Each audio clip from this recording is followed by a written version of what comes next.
Oi pessoal, bem-vindos ao mais novo vídeo de história, agora falando sobre o tema transportes. Não esqueça de deixar o seu like para que o canal e os vídeos continuem existindo, tá bom? Então o tema vai ser sobre os transportes antes e depois.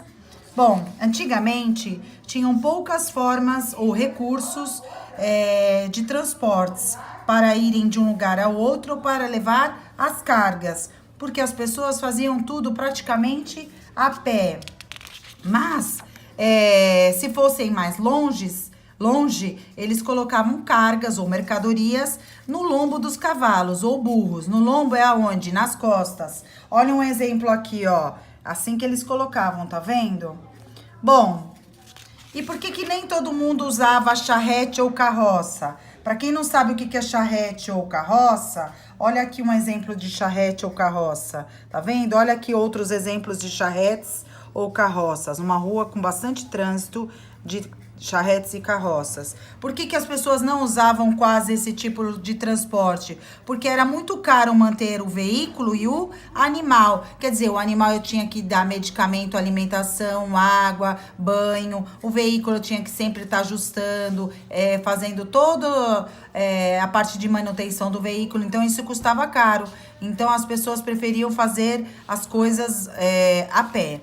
Mas depois, há mais de 130 anos, surgiram os bondes puxados por animais. Olha um exemplo aqui, ó. Bonde puxado por animal. Olha outro exemplo aqui, ó. Bonde puxado por animal, né? E aí, esse tipo de bonde puxado por animal, esse transporte, era um transporte coletivo, que a gente já vai dizer o que significa transporte coletivo. E aí, eles criaram linhas que ligavam um bairro a outro, né? Com isso, eles conseguiram, quando eles criaram as linhas que ligavam um bairro ao outro, né? Então, assim, eram linhas de bondes que iam, por exemplo, da Vila Prudente até o Tatuapé, no caso exemplificando no caso de hoje. Eles conseguiam o quê? Reduzir o tempo e a viagem ficava menos cansativa, né? Porque eles já sabiam qual ia ser o trajeto, o percurso.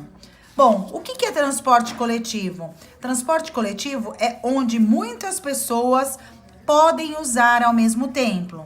Exemplos atuais que a gente conhece de transportes coletivos e a maioria ou alguns deles públicos.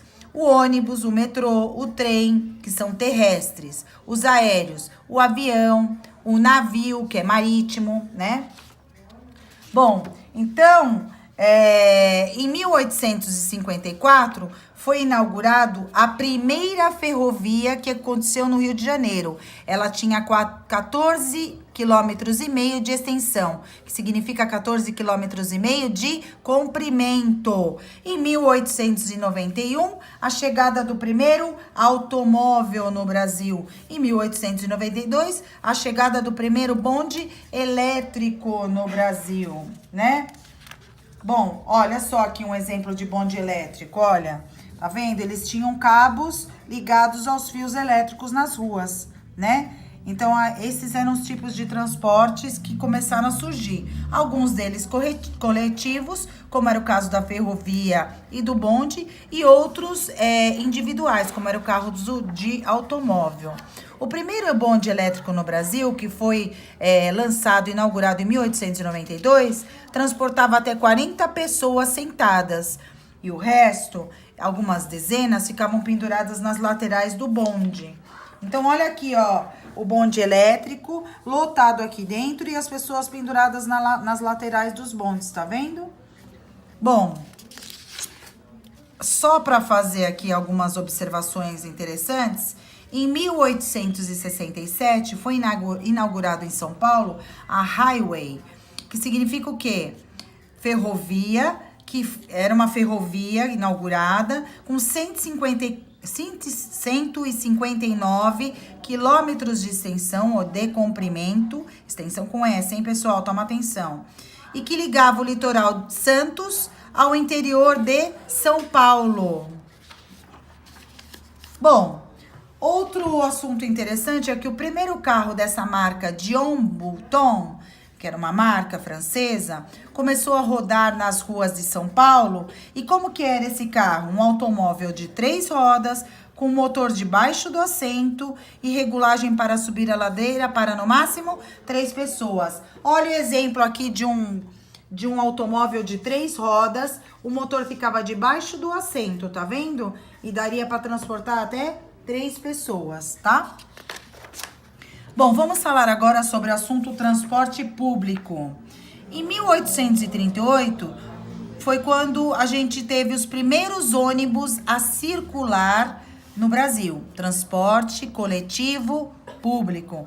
Eles eram puxados a cavalo, tinham 2 andares e cabiam até 10 passageiros. Olha o exemplo dele aqui, ó, em 1838.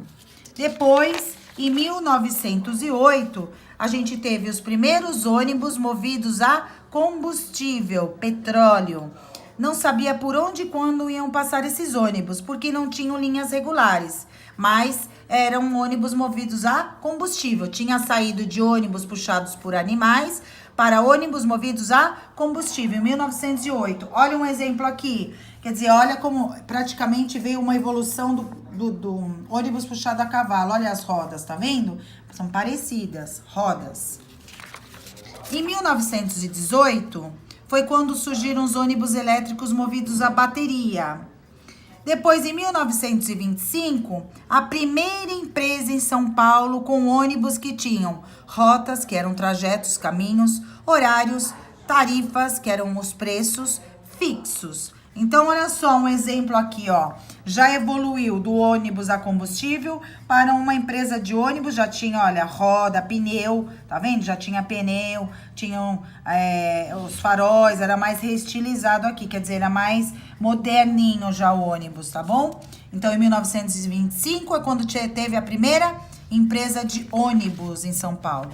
E em 2011 até os tempos de hoje, a gente tem os ônibus de transporte coletivo, que são os transportes mais comuns e mais usados nas cidades brasileiras. Ou seja, 1 a cada 4 brasileiros usam esse tipo de transporte para ir ao trabalho, à escola, para diversão. Um exemplo clássico desse tipo de ônibus é o Ligeirão Azul, um ônibus biarticulado, que tem sanfoninha. Olha só, é um ônibus compridão, então evoluiu daqui para cá. É um ônibus comprido, ó, praticamente 1, 2, 3 unidos por uma sanfoninha.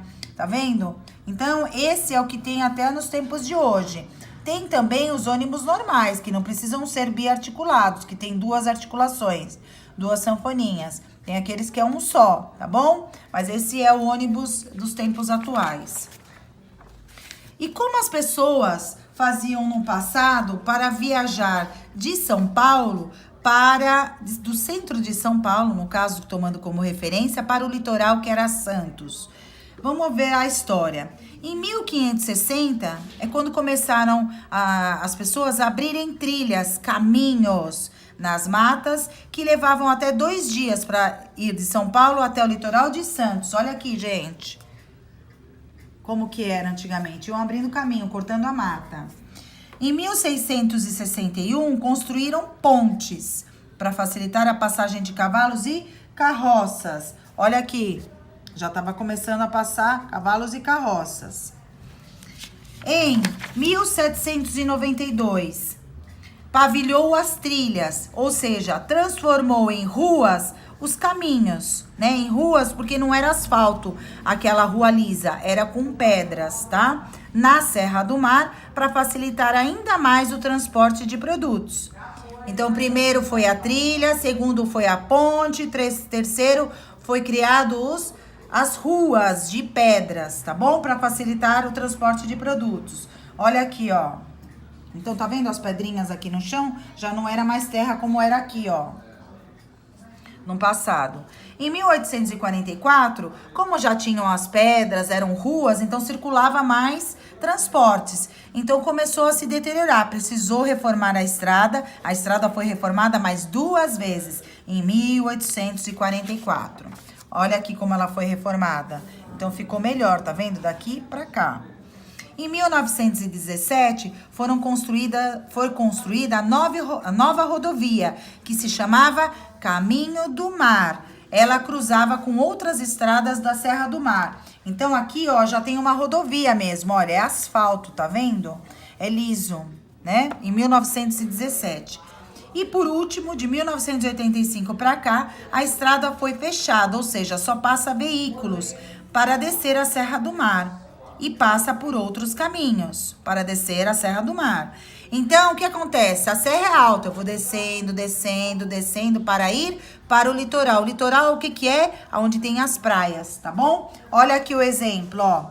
É a famosa Imigrantes que a gente pega, né? Agora, nos tempos atuais, com essas rodovias que só passam os carros, a gente chega a demorar até 1h30, mais ou menos, tá? Para chegar em Santos.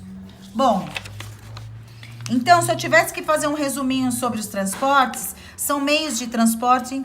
Os meios de transporte podem deslocar pessoas e cargas de um lugar para outro. O ônibus, que é o meio de transporte coletivo, é o mais usado no Brasil.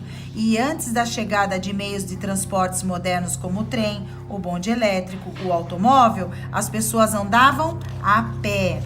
Vamos falar mais um pouquinho agora o que os transportes, em especial a opção pelo automóvel e não pelo transporte coletivo, acabou causando e as consequências. Então, as pessoas acabaram optando pelo uso de automóvel, mas a causa do grande número de automóveis nas ruas é porque falta transportes coletivos de qualidade. O que é isso? As linhas de metrô e trem não atendem toda a cidade.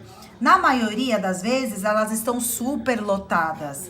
Os usuários dos ônibus enfrentam longas esperas no ponto. As viagens são demoradas e desconfortáveis. Por isso, falta de transportes coletivos de qualidade.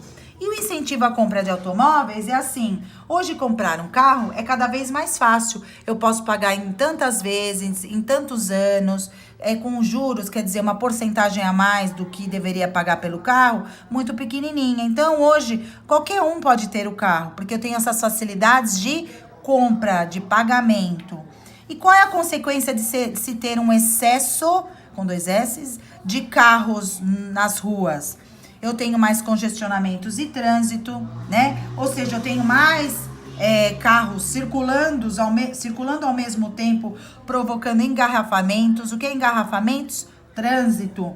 As pessoas passam cada vez mais tempo dentro do carro, deixando de estar com a família e com os amigos. E tem também o aumento da poluição, que causa doenças respiratórias, porque o ar poluído, ele faz mal para a saúde, causa doenças respiratórias e até mesmo alergias, tá bom? Bem, é isso, pessoal. Eu espero que vocês tenham um bom estudo e até o próximo vídeo.